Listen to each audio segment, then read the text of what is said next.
qurilish bo'lgandan keyin, qurilish qilib bo'lishgandan keyin qayerlardan ruxsat olish kerak? Hop, byurokratiya desa shu tepa sochim tikka bo'ladi-da.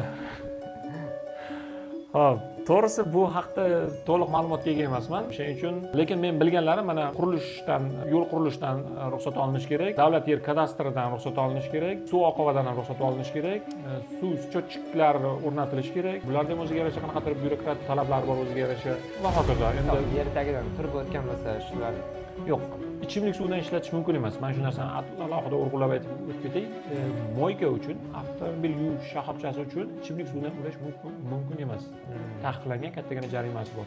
Yana bitta narsa, avval moykamni qurib olay, keyin hujjatlashtiraman deyish mutlaq noto'g'ri. Avval hujjatini cho'tki qilib joy-joyiga keltirib oling. Men nechta bitta moykalarni bilaman. Moykani yo'lni yuzidan bir zo'r joydan qurishyapti, 3 oy ishlatishyapti, daromadi chiqar-chiqmas buzib tashalyapti.